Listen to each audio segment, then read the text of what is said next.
Welcome back to Culture Shock in this very special end of the year edition.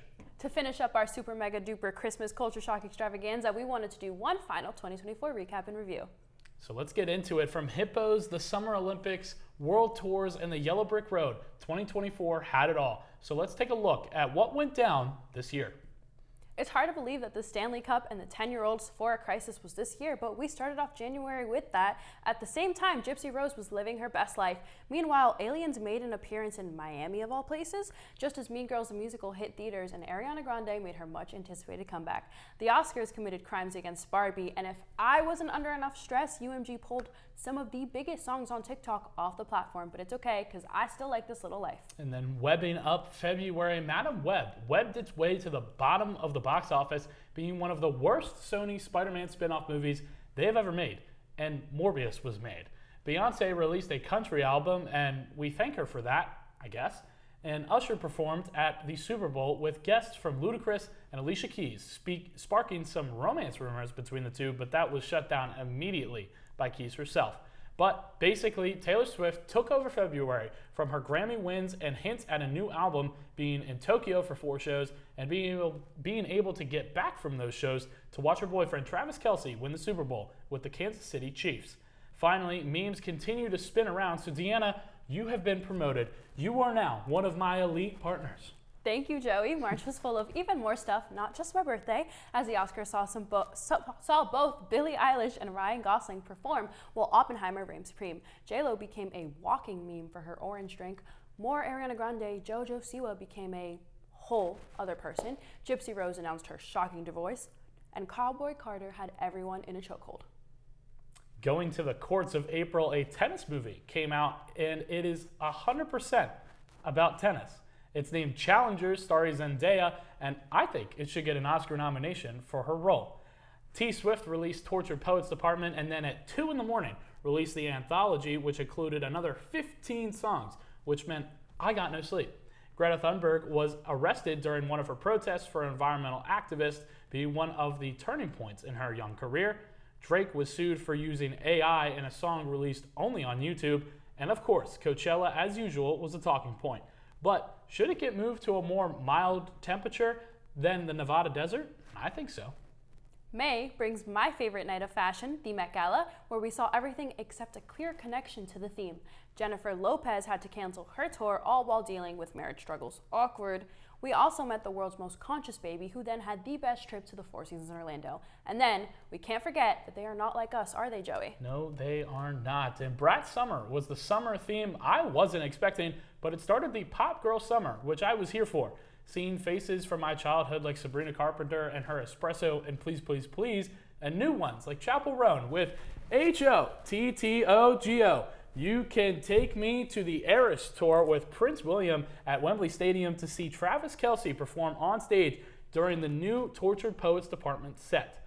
Paris Olympics hadn't even started yet, and protests were already breaking out with the cleanliness of the river, and a new Hunger Games movie was announced to star Haymitch, Woody Harrelson's character, in the first Hunger Games movies. In July, the highly anticipated Summer Olympics took place in Paris, making a lasting start with its highly controversial opening ceremony, the introduction of some fan-favorite athletes like Steven Nedrosic and Alona Mar, and brought back well-loved faces like the GOAT, Simone Biles. Deadpool and Wolverine was also released this month and has become well-loved by all of us here. And finally, our beloved hippo, Mudang, was born, as Robert Downey Jr. was reborn in the Marvel Cinematic Universe as he was announced to play Victor Von Doom, aka Dr. Doom. That is very demure, very mindful of you, Deanna. And now breaking down August, Reagan, the controversial breakdancer for the Australian Olympic team, won gold in the showing for the team.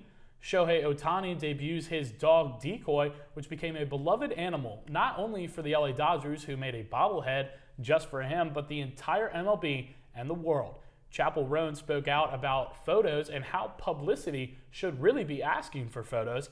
And Zara Larson's Symphony from 7 years ago blows up with dolphins in the background with nice little messages behind it, which are hilarious. Sabrina Carpenter released her 7th studio album, with the first in a new direction for herself, bringing us Juno, Good Graces, and Bedchem, all TikTok wonders.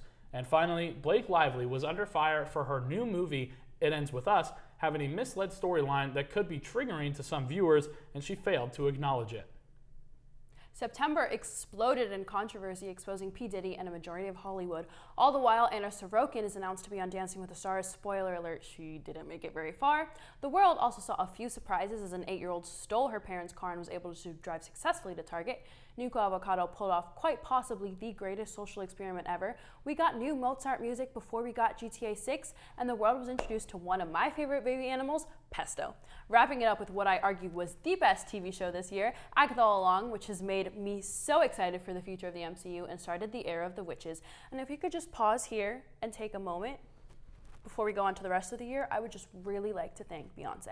I think that would be a great idea. Timothy Chalamet lookalike contest in New York brought the actual Timothy Chalamet out for some fun moments after his monster of a year with movies of Dune Part 2 and his Bob Dylan biopic.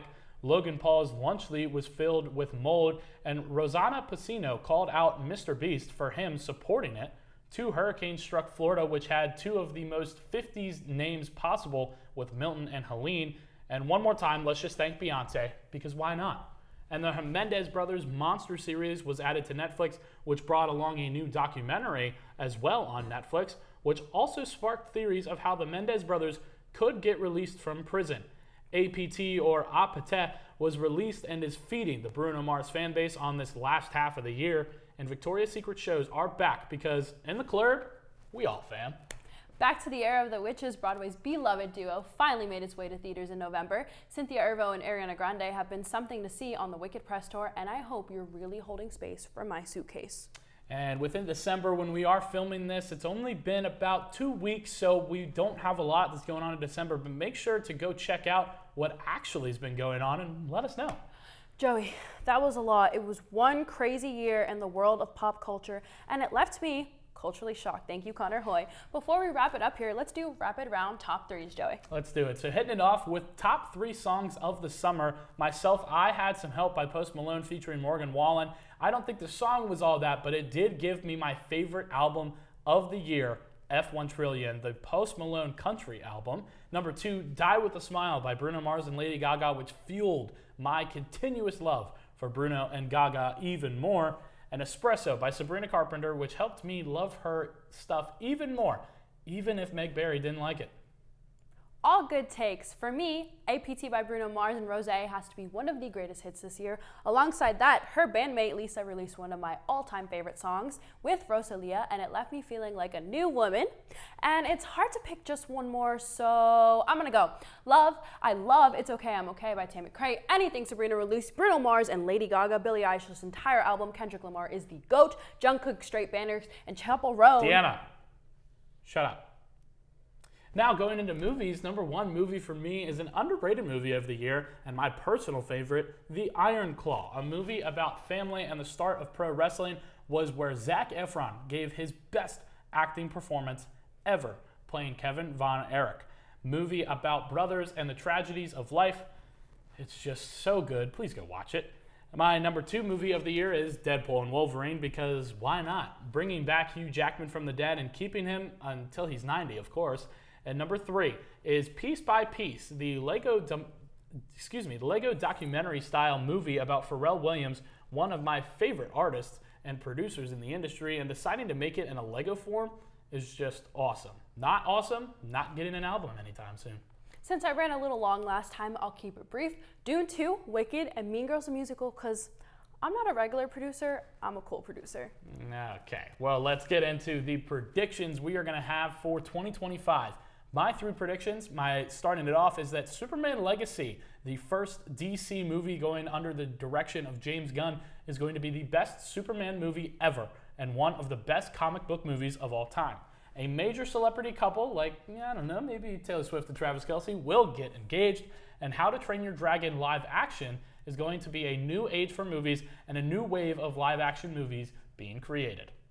For me, my 3 predictions include Tom Holland and Zendaya pregnancy, Olivia Rodrigo and Sabrina Carpenter collaboration, and Michael B. Jordan new movie, please. And a little bonus, Culture Shock will be the most watched show on WCTV this year. Yes, it will. Wow, okay, well, that is going to do it all for us here on the Super Mega Duper Christmas Culture Shock Extravaganza. Thank you all very much for watching Culture Shock this year. Deanna and I have had such a fun time creating the show and making it what it is. Make sure to check out all the other episodes before this and stay tuned for more content coming out later in January.